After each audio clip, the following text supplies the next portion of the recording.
If customer marketing was to work in a silo, it's the customers that get confused and they don't know what we are trying to sell, what we stand for, what we're doing, and it can impact how they see us as a company. How often your advocacy and marketing efforts are influencing sales pipeline, revenue, how many deals you're touching and accelerating. Hey everyone, today I'm very excited to be joined by Nehal Gupta. We're going to dive into a lot of different aspects of customer marketing, from attribution to multifunctional approaches to where it is going in the next few years.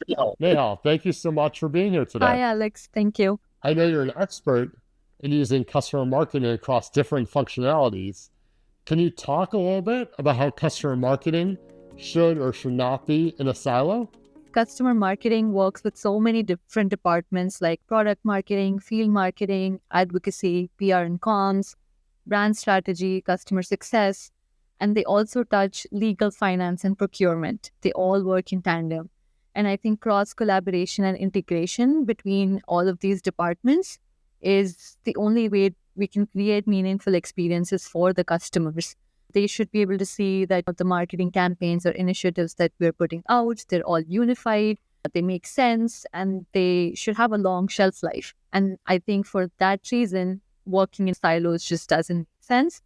And if companies want to build a rapport with their customers, a relationship with their customers, and also want to build credibility for their brand, I think working together is the only way to go. There's no other option.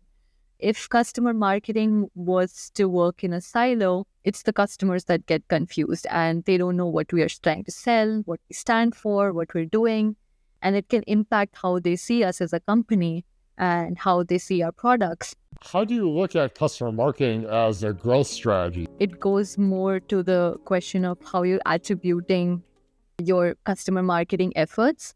Customer marketing has so many different components in it. You can create customer written case studies, video testimonials, have them participate in podcasts, webinars, award submissions, event speaking opportunities, and there's so many things that goes into this. How are you making sure that everybody's seeing value in your customer marketing efforts? And that's how they will see that it is a growth function. It's not just a support function. It's not just about creating, say, 10 case studies in a month or 5 social posts in a week or having 100 advocates being nominated and recruited. No, it's more like how often your advocacy and marketing efforts are influencing sales pipeline, revenue, how many deals you're touching and accelerating, any churn that you are preventing through your advocacy efforts. I think that's also growth, because all of us work not just to get customers, but also to retain them, to cross-sell and upsell. And preventing churn is a very important metric in that sense. And then all of the campaigns that we may be running, like webinars, how many leads are you creating? How many leads are then being converted to MQLs and SQLs? And how many deals are being accelerated through those webinars or post an event? If customer marketing and advocacy is helping with reference visits, phone calls, even filling an RFP, are we getting a deal signed? And does marketing have an influence over that? Any inbound demo requests that we may be getting through the landing page or our web page, that's all customer marketing. All that content, all that pulling together content, keeping that into a repository, making sure it's being seen everywhere by all of your targeted ICPs. Is it hard to measure attribution from some of that growth? Because I know there's many factors that can go into it. Some things you can measure. For example, if you have a proper system and process in place where each of the marketing requests is tied to a sales opportunity, but there are times when you need something like event speaking opportunity that you cannot tie back to a sales opportunity. Or how do you measure customer loyalty? Like, yeah, you do send out NPS surveys and they get back to you, their promoters, detractors. But there are some things that you could measure and attribute to your efforts, and some things that you can't measure. Like some sales might be coming to you and saying, hey, can I get this piece of content, or can I get this slide, or can I get 2 quotes? Sure, you can tie them back to their source, create track everything, but you can't tell whether or not that quote or that logo that you had them use somewhere in a slide actually resulted in something. So I think some are measurable, some are not, but to be able to scale customer marketing, you have to do both measurable and immeasurable efforts. Let's say you're in customer marketing and you're not doing a good job of aligning with other departments. What kind of signals might you see that tell you that you need to improve what you're doing? The content that you're creating, are they being used, or are you being asked to create new content for every campaign that you're creating? If you're also, say, having different ABM campaigns, do they require newer or different case studies or landing pages or social proofs or ads than what customer marketing and advocacy has already created? Then we need to look and see why that is, why the content that's already been created not being utilized or leveraged. And if not, maybe change that for future programs. Are we using the quotes or logos or customer stories that have already been created, or are we being asked to reinvent the wheel with every RFP we get? So a lot of times companies look at the content they're putting out and not the format that they're using for those types of content. For written testimonials, for example, do your customers or your prospects, does anybody want to read a 4-page PDF?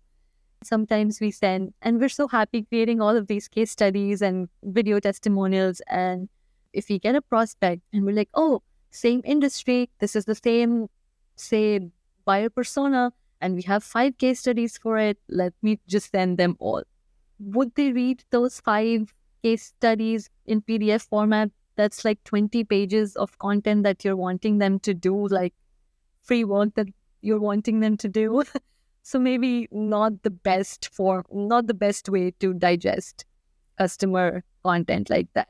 Or are you redirecting them to your webpage to view a video testimonial just to make sure that you get those many views on your landing page for your metric at the end of the year? I think we should start producing content which is feasible to produce, upload, share, and also just digest for customers. And things are changing so drastically with AI these days.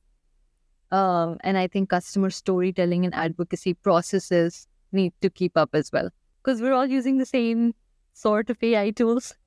Are all our case studies and videos sounding the same, reading the same, looking the same? So I think we need to change things, shake things up a bit. So instead of sending someone 5, 4-page case studies, what would you send them instead? Send them what they require. So your target audience will have so many people from a company, right? They will have buyer groups, people who are actually buying the software, influencers who influence the decision makers, and then end users.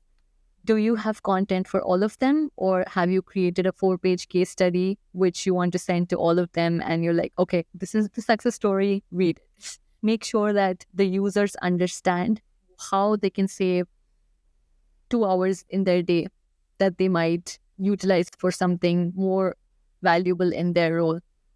Tell buyers why this software is cheaper than others in the market, but provides more value. Give them what they want to see, what they want to hear, and what makes sense to them. A user might not necessarily care about what your subscription cost is.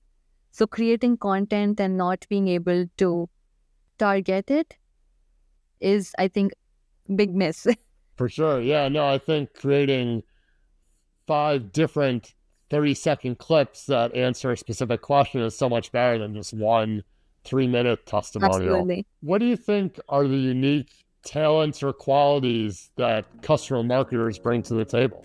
That is, for me, number one, understanding why you're creating content, where you're utilizing that content, why that content is important, how that ties back into revenue or pipeline. That's one of the things. And then there's so many tools in the market these days that help you be a better marketer, for lack of a better word. and also understanding what customers are doing in terms of using the solution, where they are in their journey, what their business is, and trying to tie them back into your overall business goals, and also understanding the product roadmaps and everything so you can create those testimonials and keep leveraging them. I see so many posts on LinkedIn and otherwise at conferences and whatnot. Customer marketing is now being there, like people are not hiring just customer marketing. They say things like product marketing, customer references, or product and customer marketing. So I'm increasingly seeing more and more of these job titles which amalgamate all of these different things: storytelling skills, technical skills, core marketing skills, people relationship building skills. You should also understand metrics and ROI, measure the effectiveness of your campaign, report those things, and connect the dots between your initiatives and then overall goals. Well, I think that's a great place to wrap up. Thank you so much for joining me today. Of course, thank you so much. I hope you enjoyed that episode of Storyproof. The goal is that there are tactics or strategies you can use right away in your customer marketing. And speaking of customer marketing, that's where we come in. We turn customer love into effective video stories that can be easily repurposed into sales and marketing efforts. So if you'd like to learn more, check out our website or shoot me a message. Thanks.